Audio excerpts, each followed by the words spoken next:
Start. अध्यक्ष महोदय, मैं आज ऐसे विषय पर बोलने जा रहा हूं जो देश के सामने एक बहुत बड़ी समस्या बना हुआ है। स्टॉप। आजकल कृषि पर बहस चल रही है, मैं कल से सुन रहा हूं। स्टॉप। कई लोगों ने तो सरकार की बड़ी प्रशंसा की है कि वह बहुत ही अच्छा काम कर रही है। स्टॉप।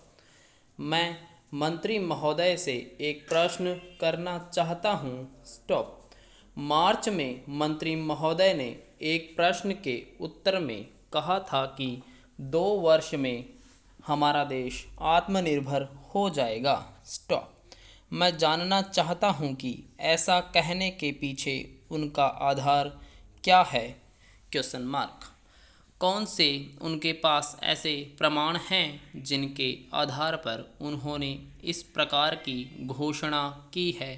Question mark. मैं चाहता हूं कि जब वह उत्तर दें तो इस बात को अपने उत्तर में बताएं। स्टॉप। Next para. आप जानते हैं कि इस देश में 80% लोग खेती करते हैं और उसके बाद भी आज हमारे देश का सम्मान दूसरे देशों में कितना है? Question mark.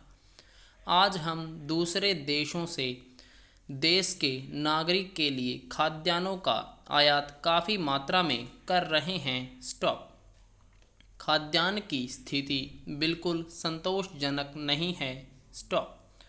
देश में जहां लोग 80% खेती करते हैं, हम भोजन के मामले में भी आत्मनिर्भर नहीं हुए हैं। स्टॉप।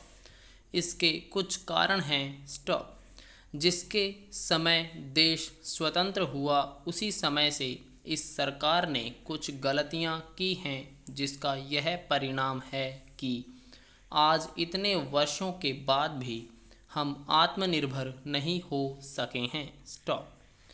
उसका सबसे बड़ा कारण यह है कि अपने देश में पहला स्थान खेती को न देकर उद्योग को दिया गया है। स्टॉप। उद्योग हमारे देश के लोगों की जीविका का मुख्य साधन नहीं हो सकता है। स्टॉप।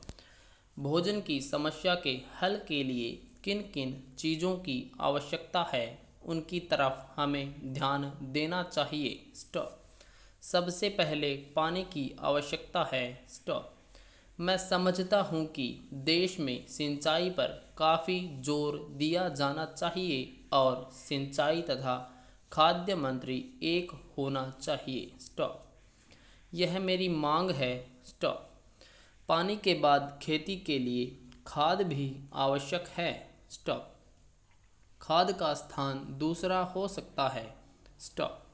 आज देश में खाद की बात काफ़ी जोर देकर कही जाती है। स्टॉप।